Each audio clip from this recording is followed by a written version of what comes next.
users these days, they expect simplicity, a more intuitive interfaces and everything like that. Between 2022 and 2024, I think the AI world was getting built. This year, though, I think we're at a time where all that has been built in AI needs to be used. It'll get more important to define that AI messaging, how it's being used, how it's empowering the product, and what the actual benefit is.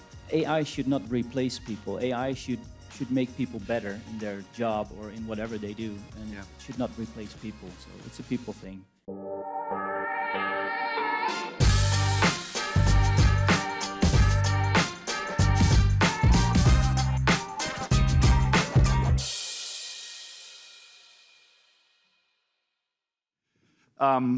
If any of you were here when we started the day and Soren and Christian Jaeger got up on the stage to talk about what was to come, in the day ahead, the last day of CloudFest, they said that one of the most important sessions we were going to have was going to be this, where we were talking about the future of cloud services. And the reason that they said it was so important is that the cloud community, the people that are here because they're looking to, they build the cloud, right? They're our core audience. They were our original audience. You're the people that we built this conference for, a connector between this community, a place where we could all come together and be. And looking to build content today for our core community and then talking about what the future is going to bring for them is extremely important. So I'm very excited to have you all as my panelists here as we look to what's going to come next in the cloud. What I'd love to do is for each of you to tell me who you are and what your role is in the present cloud services market before we start getting into the future. Narendra, perhaps we start with you.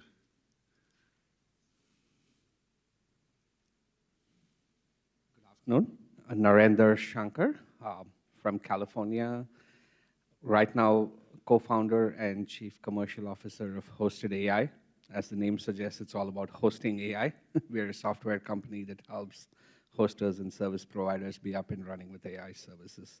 And prior to that was president of OnApp along with GitLab, and we sold that business in 21. And prior to that, VMware and some large tech companies in the Valley. Good to meet you all. Okay, Alona. Hi, everyone. My name is Alona Borzhemska, and I'm the product manager at WebPros, where I'm working on the cloud services direction. And actually, this is really interesting because we are developing a new solution, like a fully managed wholesale infrastructure platform. So I'm really excited about this conversation and looking forward to the discussion. That's great. Hello, everyone. My name is Marcel Bootsman. I'm the partnerships and community manager for EMEA for Kinsta. Not anymore business development manager as is on the screen because I changed my role. At Kinsta, we do managed WordPress for hosting. Sorry, the other way around. Managed hosting for WordPress. And we make sure that our clients have the best possible performing website on our platform. Awesome. And Peter? Good day, everybody. I'm Peter Roybal, Director of Product Management for Sectigo. We are a public CA who's been around for 20 plus years. We, of course, offer SSL certificates and CLM solutions that allow our customers to automate their certificate rotations. Thank you so much. So we had a great panel here with a lot of great experience. I was reflecting upon how many times I've been at CloudFest, and I think the number that I came up with was 13. I think I've been here for 13 different CloudFests over the years. A lot of my friends have been here for like 20. I don't know. I forget exactly how many there have been, but there are people that I'm friends with that have done them all. I don't think we can go that far back in talking about the trajectory of the cloud services community, but I'd at least like to go like the last 5 years. In setting the scene for what it is we're going to talk about, what we see in the future, I want people to tell me what you've seen change over the past 5 years in cloud services. What's the trajectory been like? In my industry, or in SSL certificates, it's absolutely been the increased need for automation, right? You see things like shortening certificate life cycles, forcing even non-enterprise customers, SMBs, right? Things that you would have MSP service are suddenly finding the need to automate shortening certificate life cycles, and then, the emerging threats like quantum that are going to force people to, get into certificate agility and automation, right? So automation is not just an enterprise customer's game anymore, right? It's becoming downstream. Sure. I can chime in here also. What we've seen in the hosting space is that we really started off with the shared hosting, VPS hosting for clients in the industry, and now with the cloud solutions we can offer, not just at Kinsta, but at other companies too. We offer our clients more flexibility, more stability, and more security because we use like the underlying layers, in our case, Google Cloud Platform. This just offers us more flexibility and, well, that directly translates to more happy clients. Yeah. Yeah, so if I can add up to that, like my personal impression and like feeling that there is a huge transition from the infrastructure-focused hosting to more experience-driven hosting. And for example, we have managed WordPress providers like Kinsta with us today who completely changed the expectations of the users during the last few years, creating like very curated, experience-driven services. And that's why like the users these days, they expect simplicity, a more intuitive interfaces and everything like that. And at the same time, I think there is a generational shift. Yeah. So there is a new generation of users who never saw or like they never come across services and tools like direct admin or similar, and they expect something different. So simplicity is not something that is just desirable, but it is expected in the hosting and in the cloud services. I think that's a really good point. It's been amazing walking around the show floor and seeing the evolution of the kinds of user tools that people now have access to. Some of them are just so intuitive. You could just literally tell a computer what it is you want, and it'll build it for you. And that's such a difference from when I started coming to CloudFest and you needed to be techie to get into this space. So, do you have anything else to say? Yeah, it's, I think the evolution the last at least couple of years has been driven by AI, where AI has really created, it's created a lot of opportunities for, let's call it as newer types of services to come in. And I'm sure all of us, in our day-to-day lives, we use a lot of these chatbots and other things. And we're starting to see those trickle into the cloud service arena as well. In fact, there's a recent study where it said about 76% of SaaS applications now have some kind of an AI element. So, and that starts reflecting in the type of cloud services that need to be offered by hosters and service providers. And I think there's a lot more to come in the future. So. Well, you brought up AI. So let's cut to the chase and let's start talking about what it is we see as the future, and we probably need to start there. Hopefully, AI is not the only story that we tell when we're talking about what we see as the future of cloud services. But go ahead and keep the mic. Go ahead and talk a little bit about what you see as the future of cloud services, because I assume it's going to have to do with AI. Absolutely. So as the company name suggests, we're hosted.ai.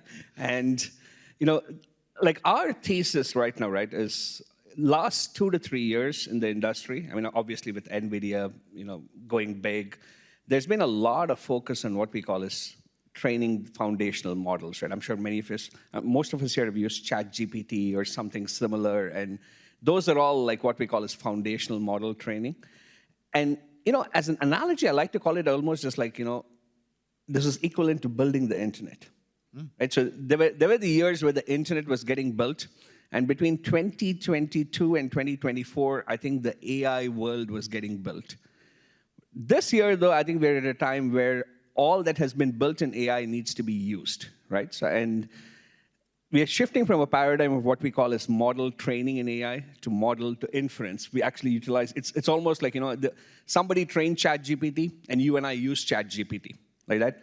Like that, somebody's actually trained certain AI models, and hosters and their customers will be using those AI models, right? And that presents a lot of opportunities for the hosting community in terms of how they can present these models to the users, how they can actually build efficient infrastructures to accommodate all these models, and more importantly, how they can actually make how they can run significantly profitable businesses through these AI services. Yeah. So yeah, there's a lot of interesting things at play, and I think we're at a very critical juncture here. Last year, I got to run a panel talking specifically about AI, like had AI in the title, and it was people asking questions about how they could start to get themselves into the AI business and make money doing AI. So you're saying that those tools are now available to go ahead and start to incorporate them into their businesses. Cool. Yeah, well, I can add to that. Like, we can all agree that AI is the future of the cloud services, but is that the future that we want to have? Good That's question. another question, right? That's a really good question. And like, my impression is that AI will become a fundamental part of the cloud services, not just the add-on as it is right now. So it will be integrated into the core services and into all of the core tools and features. And for hosting providers, for cloud hosting service providers, that would be quite a challenge, I think, to find that balance, what could and should be automated with the help of the AI, and what still needs the human touch. And those providers who strike the balance between these two, I think, will succeed the most in the coming future. I think that's really good advice. I like that very much. And if I might add, I think one of the things you'll see is we'll get more succinct about where we apply AI, right? It's a very amorphous message right now. We have AI, but like in our security suite of products, we're seeing where AI can be leveraged very well to do fingerprinting and pattern matching, augment security services. But then on the creative space, maybe not so much, right? So generally speaking, I think it'll get more important to define that AI messaging, how it's being used, how it's empowering the product, and what the actual benefit is. Mm-hmm. Whereas right now, you're kind of seeing the AI gold rush, right, of people, everybody wanting to put it out there. So I hope we'll see things like improved security solutions, EDR solutions that are able to leverage AI to take what currently requires human interaction and accelerate it. That's great, and I want to spend more time on that too. Can I add some to that too about AI? We all like AI, right? So if we look at the hosting industry, there is this movement that you can get support by using AI bots or those kind of things. And at Kinsta, we're not saying we're not using AI, but we like to have the interactions between our customers and ourselves to be between humans. Mm-hmm. And in the background, we might use AI to optimize the processes, But we really think that AI is something we should, embrace, and we should check out how it can help not just only us, but also our clients to reach what they want and to do more business, basically. I'm reassured by your answers because they leave a lot of space for humans, right? And I think that if the future of cloud services is going to remain driven by humans, that's a really good thing for us all to take away. I love that. Would you agree that that's? I'm just saying. Did I hear you right? Yeah, I hope that's the case, and that is going to happen because when AI should not replace people. AI should make people better in their job or in whatever they do, and it should not replace people. So it's a people thing. Maybe Narendra thinks about this a little bit different, but that would be No, I'm actually I'm on the same page. I think Jensen Huang, the CEO of NVIDIA, puts it very well. He says AI will not take away people's jobs, but it will take away the jobs of people who do not use AI for their jobs. Okay. So it's like all of us, at some level, yes, AI is not replacing humans, but at the same time, it makes humans way more efficient, right? And even today, we see in so many functions like sales, marketing, there's a lot of content, there's a lot of activities that, where both marketers and sales folks, they use AI to make their lives easier, better, and definitely, I think, to put it simply, there's still room for natural intelligence as well. That's great.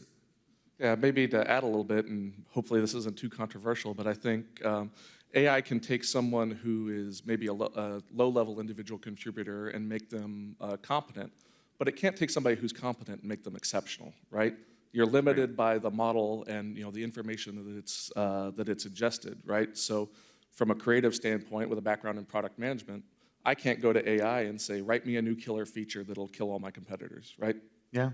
Not going to happen. It can tell me what features my competitors have. It can give me a gap analysis and say, hey, you're missing this. But it's not going to be the innovator thing that takes over and removes the human element, right? Yeah, I think that's an absolutely great point. And with that, did you have something else? I have a question actually to Narendra. So you mentioned that AI, it definitely makes people and companies more efficient. but does it also mean that it makes them a little bit more lazy in a way that, like, they completely rely on the AI in a lot of the cases, and they do not take time to verify some information, and that could open like a complete Pandora box in a way, and then. That's a really good question, right? I think it's all about using AI responsibly, right? I think that it's using it in a manner, one, where it actually acts as a force multiplier for an individual. And two is also, there's so many other facets around security and so many other things that, AI needs to, I think we're in a journey of evolution, right? I think that we will reach a point where there's a sweet spot for humans and AI together. At least that's my my take on where things are headed towards. And I'm sure there'll be some hiccups along the way. Just like in every new technology comes in, we learn certain things, we unlearn certain things, and we eventually get to that happy medium where everyone coexists. So. I think that's fair. We know that the future of cloud services has a big AI component, but that's not the only component. And I'd like to spend some time talking about some of the other things we see as being important in the future of cloud services. And Peter, you did bring up security. So I'd like to talk about security, and I'd like to talk about trust, right? Because I think building trusted environments, building secure environments is a very important component of what it is we need to continue. All these people that you were talking about, how like are coming on, the new generation of people are coming on using these new tools. They can build really amazing things with advanced UX tools. How do we keep those safe and secure? How are we making sure that those are trusted environments? Yeah, so from my perspective, it's all about, first and foremost, you have to do the right things, right? If you underinvest in security and you have issues, or heaven forbid, any of us had an event, right? As long as you can say to your customers confidently that we did all the right things, this was a zero-day attack or something like that, right? If you already have that reputation of trust with your customers where they know you're looking out for them, you're making that security simple, you have an event, you can step into that with integrity, right? It's not about never having an event, right? Mm-hmm. 0 day can get anybody. But when you have that level of trust with your customers, when you're doing all the right things, and heaven forbid you have that event, you can go to your customers, you've built that level of trust, and it's not about trying to hide it, right? In the industry, you've seen big, large enterprises say, no, it's not really that big of a deal. Yes, it is a big deal. Here's exactly what happened. Here's why it was able to happen, and here's how we're ensuring it'll never happen again. That's a message that your customers can understand, and when you have something like that happen, you move forward. Yeah, I'd like to go on with that, because having the trust of your clients is about everything, not just security. And exactly what you said, when there are problems, and they can be there, you have to talk to your clients about this, and you need to inform them. And before you do that, before these events happen, you should already have a good relationship with your client where you basically discuss, well, everything about your service and what you do about security. What are your procedures? What if a certain thing happens? What are your tasks? What do people need to do? And if you're open and clear with that, that gains trust with your clients about that. Yeah, absolutely agree with Peter and Marcel on that, and that trust starts with the transparency, and transparency starts with the communication. And these days we cannot just say hey, we are secure, and that's basically it. So and modern buyers, they want their vendors to have this full disclosure approach, and I think it works really well when the provider they give a full disclosure on how they handle the data protection, the data processing, and everything on that side, because that's the only way to make sure that trust is secured and all of the parties, they understand what's going on there. Do certifications and compliance standards matter going forward? A lot. A lot, Yeah. Okay. Yeah, it's actually really difficult to navigate in the emerging certifications and all of the regulations, like NIS2 is coming, came a few years ago, last year, I think. So, and for the hosting providers, especially those who navigate in different jurisdictions, it can become very challenging to follow all of that. Yeah, And especially if you're in an industry that has an additional level of regulation, like in the CA space, we have a little tiny organization called the CA Browser Forum, right? So on top of PCI, DSS, SOC, GDPR, HIPAA, all the things that you want to do to build that trust, right? Because that's ultimately what compliance with a certain standard is, right? A customer can look at that and know, I know this company is doing the right thing in order to comply with my data, right? But then you can take it a step further with these governing bodies. So Sectigo is very active in the abbreviation is the CAB forum, and we ensure, like we hold 5 seats on that forum. So when you can say to your customers, I'm not just reacting to the standard, I'm part of defining that standard. I have an active voice in how this industry is being shaped, goes a long way to tie it back to building trust with your customer. That's great. So then you're talking about the customer, and customer experience you alluded to when you were talking about the advancing tools that we've got for being able to put a lot of power into customers' hands to, even from not a tech perspective, be able to generate like websites and all sorts of things. I'm interested in exploring what service models are coming up to help companies retain their customer base, grow their customer base, build new ideas, advancing service models. Subscription, subscription, subscription, right? Okay, yeah, okay. So, not to turn this into an SSL speech, but, with shortening certificate lifespans, 5 years from now, certificates will be 47-day certificates. A couple of years after that, they may be ephemeral, right? 10 days per transaction certificates, right? So if you have anything that's what you'll call a per widget sales model, that's all going to be gone long term, right? So it's more about how do you add value to the customer over the lifetime of their stay with you, which naturally lends yourself into a subscription model. So we're seeing that with our certificate business. We're seeing that with our with our web security businesses.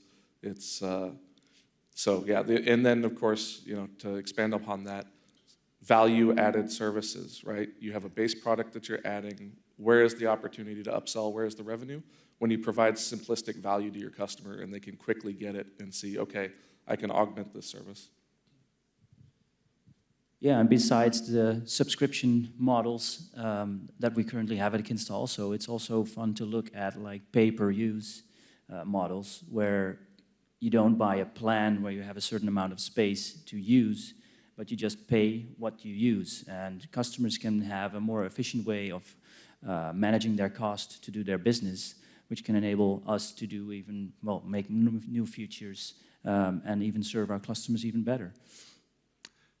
Yeah, I completely agree with Marcel. So I think like pay-as-you-go model, they become more and more popular in a way, and like the modular approach is also like started to have a trend where like the customer can really choose what they want to use and in what cadence, and then like change depending on how their business changes as they go.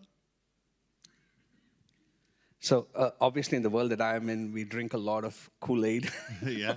of new things that come out. I think but one thing that actually is a very interesting concept that's coming up is, we're used to thinking of SaaS as software as a service. Yeah. There's actually a new SaaS that's out there that's gaining a lot of traction. That's service as a software. So it's thinking about customer service from a standpoint of what are all the things that can be measured, can actually be reported upon, and really kind of building a much more structured process. And obviously there's software companies being built around that, right? And needless to say, many of them use AI too. So that's really interesting.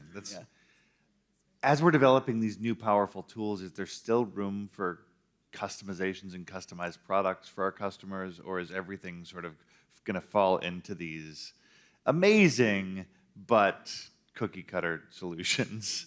Yeah, I think you should be customizing constantly.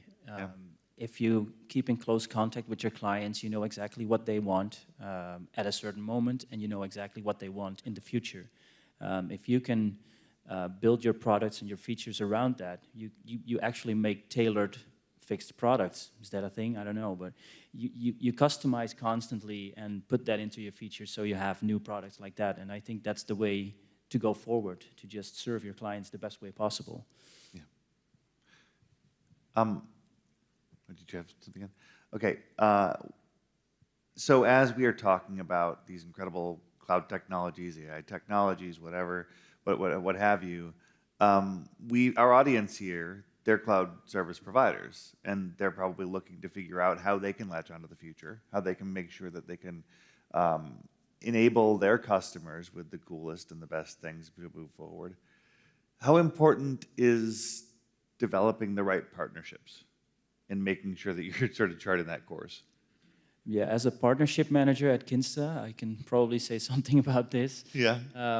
I've been doing partnerships since I started at Kinsta, and the one thing I learned is you have to be in contact with your partners and also your clients. Stay in contact, talk with each other, and know from each other what you are doing and what you're going to do in the future. And if some things align where you might have a partner that has a certain product, and you can integrate that as two partners and put that on the market, it only makes those two partners stronger. And that's basically what a partnership is for. That's great. Yeah, I mentioned value-added services a few minutes ago, right? That doesn't mean that you have to directly develop every service that you're going to add value to your customers with. You can absolutely end up in a suite or portfolio product play by having strong partnerships, aligning the commercials as it makes sense with your partners, and ultimately delivering a better experience to your customers, right? It's not in a world where everybody can do everything and you can be competitive with everybody all at once, right? The web space is evolving, the security space is evolving. You can't be an expert on all fronts at once. So you have to fill those gaps with partnerships for your customers' sake. I like that. So let me build on that a little bit. And maybe as you guys answer, you can take this question in mind. With that in mind, that you can't do it all yourself. Advancing technology makes that impossible, but you still can find the right partners to do really cool things for companies. Does that mean that there's still space for small businesses in this environment? I mean, absolutely, right? Even look at the partner channel that we a lot of times find ourselves in. You'll have your large partners servicing large, enterprise-level customers. You'll have MSPs servicing anywhere from 500 employees down to two-person companies, right? Yeah. So you have a service level for each of these companies. Each of these small companies also have a place. And you see these small companies being forced into this modern era of web security, right? And that's where you'll have the opportunity to provide services to companies of all levels. Makes sense. Yeah, I'd like to add a little bit about that. And small partners are usually very specialized in what they offer, and these can really be the catalysts of having them grow and help you in your company to develop a nice partnership to do beautiful things for customers. That's great. No, absolutely. I think I resonate well with what you guys said. Two ways to build a business is you build a horizontal business where you're across multiple domains of specialization, or you build a vertical business where you're specialized. Mm-hmm. We're definitely starting to see a lot more focus on vertical businesses where, even in the world of agents and AI, there's very specific verticals around agentic AI where, certain companies get very good at doing a very specific task. And in that world, and in fact, in most of the cloud services partnership, essentially, I wouldn't even look at it as like a nice to have. I think it more or less becomes a must have, where without having the right partnerships, you can't offer your customers the eventual horizontal thing that the customers are looking for. So, did you want? Yeah, I just wanted to add to that except the partnerships, there is another coin. There is another side of this coin is the M&A activity that is happening very actively in the hosting industry. It's so dynamic, and each year, I think we see that there is a definite trend for the consolidation in the industry. So there are less smaller players, and bigger players become even bigger. But I think the partnerships and M&As is not just a way to be competitive in this market, but also to stay a little bit ahead of everything that is going to happen. I think that's a really great point. And the session, probably some of you were still in the crowd for the session before this, which was focused on M&A. Our friends at Cheval Capital had a really interesting session about the current state of the M&A market. And I think that it reflects exactly what it is you're saying. So I'm very happy to hear that we're in an environment where all these advancing tools are still creating space for small business. They're still creating space for innovation for individual customer needs and not sort of taking us down a cookie-cutter path. And that ultimately, we're doing more for customers and making it easier for them to do specifically what they want and build their dreams. It's kind of awesome. It is. So like, sometimes people have conversations. I've had AI talks that are like people talking about great worries, but this is really hopeful. When we talk about the future of cloud services, it sounds hopeful to me. So what I'd like to do is see if, and maybe you keep us on the hopeful track, maybe you give us a note of caution, but I'd like to see if each of you can give advice to our cloud service providers as they chart their own future, what they should be looking for as we close out our panel today. And maybe, Peter, we'll start with you. Sure. So for me, the advice is going to be don't wait for the emerging threats. Don't wait for the shift in technology. Invest in it now. Start looking towards the future, right? Because if your customers are coming to you and to tell you that there's a problem, you're already a year too late, right? Mm-hmm. So hopeful, there's great things you can do for your customers. You can absolutely start looking towards those trends and being there, not the partner that your customer needs today, but the partner that your customer needs tomorrow. Yeah. And prepare for that, and you'll keep the next, whatever the next big turn is, won't be a churn event for you. It'll be a time that your customer can look back and went, wow, I heard about this scary thing, but my partner had was able to guide me through that transition, and I had no issues. That's extremely important advice. Thank you. Marcel? Totally agree with what Peter said. And I'd like to add to that we need to be in contact with our clients. We need to be in contact with our partners. And you don't want to start with that next month. You want to start with it, well, after Beer Fest, probably. That's great. Yeah, I think it will be really interesting to check next year whether our pieces of advice were actually really relevant and whether it came true. So let's see next year. But from my side, I think the future of the cloud services is not just in selling space, but in selling the expertise, experience, automation, and everything around that. So, and those providers who manage to do that will succeed the most, I think. Thank you so much. There should be no surprise to what I'd say, which is embrace AI.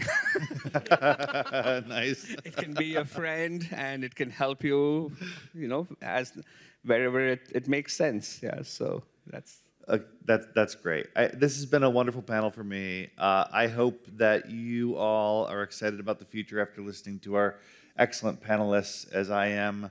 I don't want to stand between you and lunch anymore, so in a moment we'll call up our friends to send you off into lunch. But I did want to say, because I am a part of this afternoon, come to the Internet Legends series after lunch.